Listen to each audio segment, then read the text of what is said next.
Hi everyone. Today we're discussing a very important topic.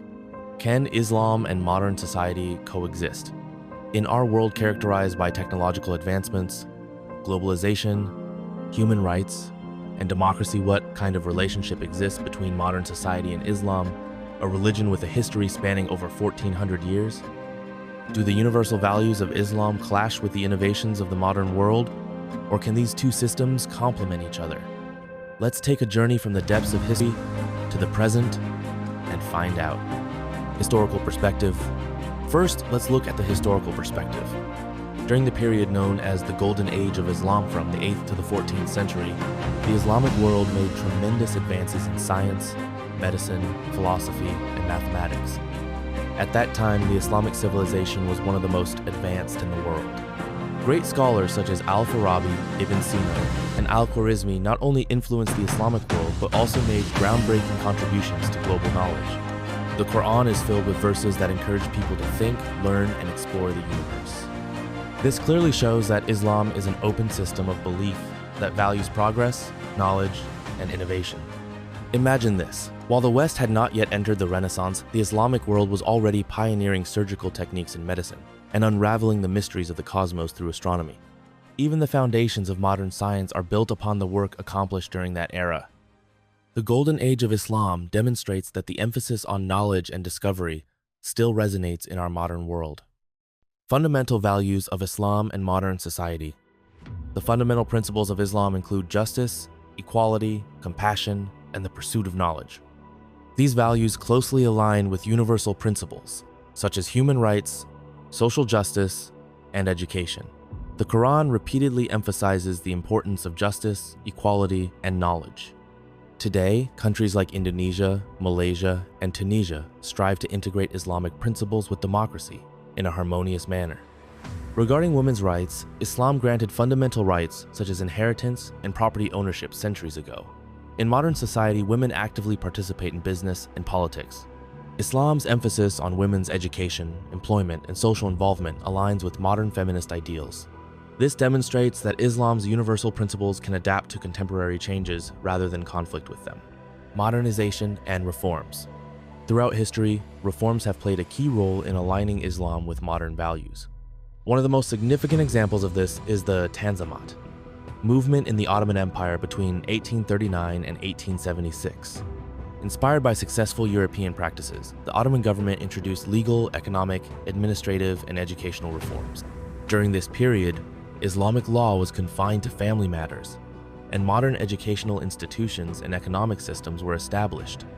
The Ottoman Empire was among the first Muslim states to undergo major transformations in scientific and legal thought. In 1834, Ishaq Effendi published Mekmuai Ulumi Riyaziye, a 4-volume work introducing modern scientific concepts to the Muslim world. In 1846, Qudsi Effendi attempted to reconcile Copernican astronomy with Islam in his work Asrar al-Malakut. The first modern chemistry book in Turkish was published in 1848, followed by the first modern biology book in 1865. In 1869, the Ottoman Empire adopted the metric system.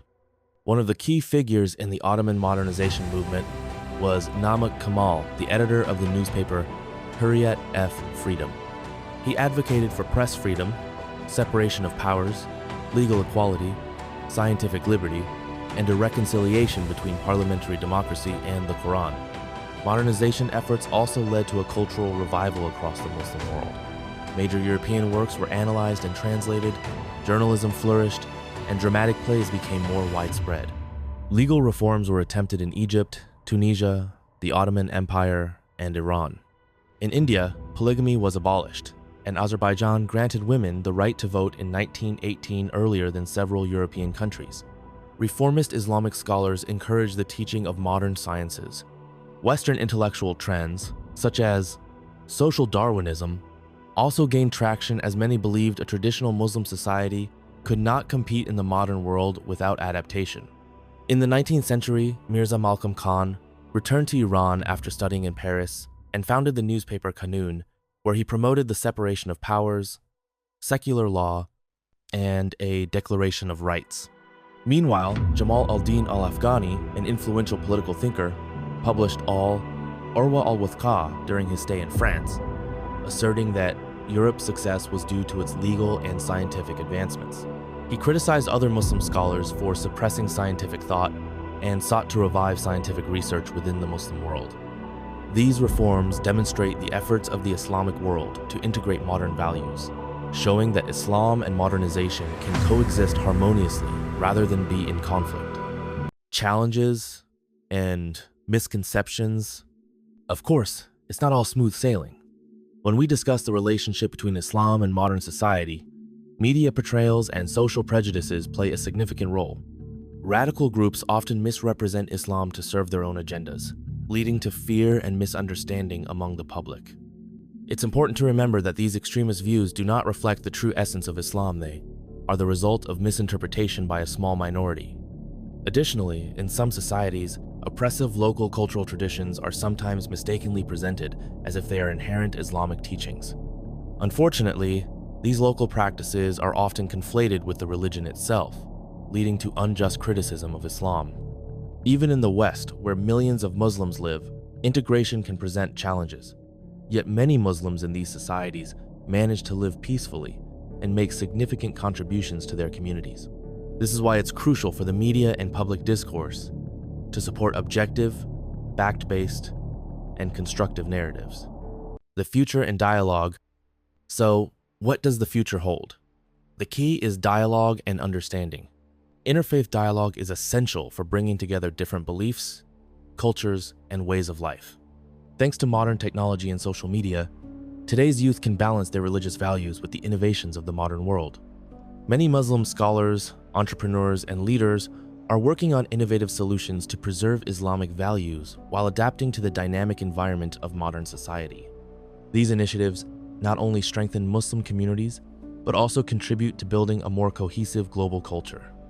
For instance, interfaith panels, conferences, and local community projects foster greater empathy and understanding among people, thereby reducing misconceptions and prejudice. Islam is not merely a relic of the past, it's a living, evolving system of thought that actively shapes our future. In conclusion, Islam and modern society do not have to be in conflict. They can coexist through a balance of wisdom and harmony. The core values of Islam, justice, equality, compassion, and the pursuit of knowledge remain just as relevant today as they did centuries ago. By fostering an environment based on accurate information, open dialogue, and mutual respect, these two systems can not only coexist but also enrich each other.